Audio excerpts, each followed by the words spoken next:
వీక్షకులందరికీ నమస్కారం. 2024వ సంవత్సరంలో 12వ మాసమందు అంటే డిసెంబర్ నెలలో ద్వాదశ రాశుల వారికి ఏ విధమైనటువంటి ఫలితాలు కలగబోతున్నాయో మనం ఈ వీడియో ద్వారా తెలుసుకుందాం. ముఖ్యంగా ఈ నెల చాలా కీలకమైనటువంటి నెల.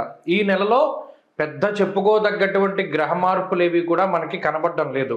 ఒక్క 16వ తారీఖు నాడు మాత్రమే వృశ్చికంలో ఉండేటువంటి రవి ధనురాశిలోకి వెళ్తారు. దీన్నే ధనుర్మాసము అంటారు. అంటే తులా సంక్రమణం చేసేటప్పుడు ఏ విధంగా అయితే మనం గంగా స్నానాదులు లేదా ప్రయాగలో స్నానం ఇవన్నీ కూడా విశేషంగా చెప్పబడ్డాయో, రవి ధనురాశిలోకి సంక్రమణం చేసినటువంటి కాలాన్ని ధనుర్మాసంగా చెప్పారు. ఈ ధనుర్మాసంలో తిరుప్పావై చదువుతారు. విష్ణువుకి అతి ప్రీతికరమైనటువంటి మాసము మార్గశిర మాసము అంటారు. మాసేవ మార్గశీర్షోహం అంటూ ఉన్నది భగవద్గీత. భగవంతుడికి అత్యంత ఇష్టమైనటువంటిది. అలాగే ఈ ధనుర్మాసంలోనే మార్గశిర మాసంలోనే గీతా జయంతి వస్తుంది, ఏకాదశికి పౌర్ణానికి ఏమో దత్త జయంతి వస్తుంది. ఇలా విష్ణుమూర్తికి సంబంధించినటువంటి అవతారాలలో చాలా ముఖ్యమైనటువంటి అవతారాలకి సంబంధించినటువంటి విషయాలతోటి ఈ ధనుర్మాసము లేదా మన డిసెంబర్ నెల అనేటువంటిది ప్రాశస్త్యాన్ని సంపాదించుకున్నది. ఇంకొక ముఖ్యమైన విషయం ఏంటి అంటే, మార్గశిర మాసంలో అనగా ఈ డిసెంబర్ నెల 2వ తారీఖు దగ్గర నుండి ప్రారంభమయ్యేటువంటి మాసంలో మార్గశీర్షే మహద్భయం, ఎటువంటి గృహారంభాలు చేయకూడదు, అంటే శంకుస్థాపనలు చేయకూడదు. గృహ ప్రవేశాలు చేయడానికి కూడా 16వ తారీఖు లోపు మాత్రమే ప్రశస్తమైనటువంటి కాలము. ఎందుకంటే అధమ పక్షంలో, అది కూడా మార్గశిర మాసంలో గృహప్రవేశం అనేటువంటిది కొన్ని గ్రంథాల్లో అధమ పక్షంలో చేయమన్నాడు. అంటే ఇక కాంటబట్టు మనకు అవకాశం లేదు అనుకునేటప్పుడు చేయమన్నాడు. కాబట్టి 16 లోపే గృహప్రవేశాదులు చెయ్యాలి. గృహారంభం అంటే శంకుస్థాపనలు చేయడానికి ఈ మాసం ఎంత మాత్రము కూడా పనికిరాదు. ఉన్న ముహూర్తాలు కూడా అంత గొప్పగా లేవు. కాబట్టి ఆ విషయం ఒకటి దృష్టిలో పెట్టుకోవాలి. ఇంకొక ముఖ్యమైన విషయం ఏంటి అంటే, ఈ మాసంలో 16వ తారీఖు దగ్గర నుండి సంక్రాంతి నెలపడతారు. అంటే ఏ విధమైనటువంటి శుభ కార్యక్రమాలు ఆచరించడానికి కానీ అది యోగ్యమైనటువంటి కాలము కాదు. కాబట్టి అటు ఆ సంక్రాంతి నెలపట్టేది చూసుకున్నా లేదా ధనుర్మాసం లెక్కలో చూసుకున్నా, ద్విస్వభావేతు నిందితం రవి ద్విస్వభావంలోకి వెళుతున్నప్పుడు ఆ రకంగా చూసుకున్నా 16వ తారీఖు దాటిన తర్వాత శుభ కార్యక్రమాలు చేసుకోవడానికి అంత యోగ్యమైనటువంటి మాసము కాదు. ఈ విషయాలన్నిటినీ కూడా, అంటే ఒక నెల ప్రారంభం అయ్యేటప్పుడు ఈ విషయాలన్నీ మనం దృష్టిలో పెట్టుకోవాలి. అలాగే ఈ మాసంలో ఇందాక మనం చెప్పుకున్నట్టు 16వ తారీఖు వరకు రవి వృశ్చిక రాశిలో సంచారం చేస్తారు. 16వ తారీఖు దాటిన తర్వాత ధనుర్రాశిలోకి ఆయన సంచారం చేస్తారు. ఇది ఒకటే మేజర్ ట్రాన్సిట్. మిగతా గ్రహాలన్నీ గత మాసంలో మాదిరిగానే ఉన్నాయి. గురుడు వక్రించి వృషభమందు, అయితే ఈ మాసంలో కుజుడు వక్రించబోతున్నారు. మనం చెప్పుకున్నాం కుజస్తంభన గురించి. ఈ మాసంలోనే డిసెంబర్ నెలలోనే కుజుడు మరలా వక్రించి వెనక్కి వెళుతూ ఉంటారు. కానీ ఈ నెలలో అయితే కుజుని యొక్క మార్పు లేదు, మరలా మిథునంలోకి వచ్చే నెలలో వెళ్తారు.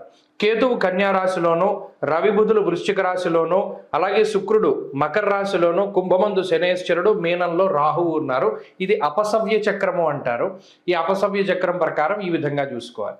మరి ఇలా ఉన్నప్పుడు గ్రహస్థితి మేషాది ద్వాదశ రాశుల వారికి ఈ మాసం ఏ విధమైనటువంటి ఫలితాలు కలగబోతున్నాయో మనం ఇప్పుడు తెలుసుకుందాం. వృషభ రాశి వారికి ఈ మాసంలో ఏ విధమైనటువంటి ఫలితాలు కలగబోతున్నాయి, ఈ విషయాన్ని మనం దృష్టిలో పెట్టుకుంటే, గురుడు జన్మరాశి యందు వక్రించినటువంటి గ్రహం, ఆయన మిశ్రమమైనటువంటి ఫలదాత. తృతీయ స్థానమందు ఎప్పుడైతే ఈ రాశి వారికి కుజుడు ఈ మాసంలో వక్రించి సంచారం చేయబోతూ ఉన్నారో, ఈ వక్రించినటువంటి కుజుడు కానీ సాధారణ స్థితిలో ఉన్నటువంటి కుజుడు కానీ యోగ్యమైనటువంటి ఫలితాలనే ఇస్తారు.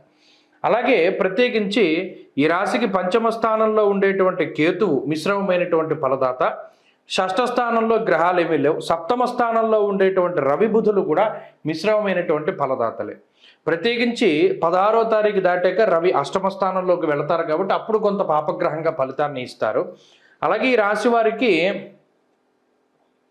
ప్రత్యేకించి 9వ స్థానంలో ఉండేటువంటి శుక్రుడు కానీ దశమంలో ఉన్నటువంటి శనేశ్వరుడు కానీ మిశ్రమమైనటువంటి ఫలదాతలే. ఇక ఈ రాశికి లాభస్థానంలో ఉండేటువంటి రాహు యోగ్యమైనటువంటి ఫలితాలని ఇస్తారు.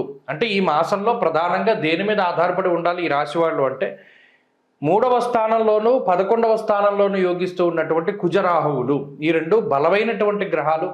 ఈ రెండు గ్రహాలు యోగించడం వల్ల చాలా అనుకూలమైనటువంటి స్థితిగతులు వస్తాయి. ప్రత్యేకించి తృతీయంలో ఉండేటువంటి కుజగ్రహం ఇష్టసిద్ధి సదారోగ్యం బంధుమిత్ర శుభోజనం అనేటువంటి శాస్త్రవచనం ప్రకారం తృతీయ స్థానమందు కుజుడు ఉండడం వల్ల ఇష్టసిద్ధి సుఖావహ, అంటే మనం ఏదనుకుంటే అది జరుగుతూ ఉంటుంది.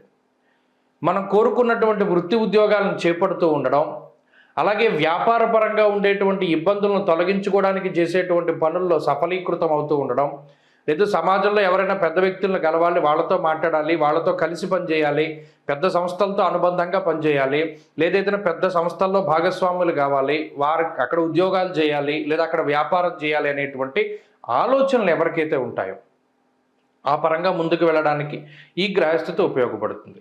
అలాగే అర్ధసిద్ధి సదారోగ్యం ఇష్టసిద్ధి సుఖావహ అంటే ఆర్థికపరమైనటువంటి అంశాలు, అంటే ఆరోగ్యంతో పాటుగా ఆర్థికాభివృద్ధి కలగడానికి కూడా ఇటు కుజుడు కానీ లాభస్థానంలో ఉండేటువంటి రాహువు కానీ చాలా అభీష్ట సుఖభోజనం అన్నారు. అంటే రెండు విషయాలు, కుటుంబానికి దూరంగా ఉండేటువంటి వృషభ రాశి వారు మరలా ఈ మాసంలో కుటుంబానికి కొంత దగ్గర అవుతూ ఉండడం, కుటుంబ సంబంధమైనటువంటి వ్యవహారాలు, అంటే ఇంట్లో ఎవరిదైనా శుభ కార్యక్రమం కానీ, లేదా ఏదైనా ఫంక్షన్ కానీ, లేదా సంతానాభివృద్ధి కానీ, లేదా ఏదైనా ఒక ఆనందదాయకమైనటువంటి ఒక సమ్మేళనము, అంటే అందరూ కలిసి ఒక చోట ఉండేటువంటి పరిస్థితి, ఇలా బంధువులు మిత్రులు వీళ్ళందరూ కూడా కలుసుకునేటువంటి పరిస్థితులు ఈ రాశి వారిలో ఉన్నాయి.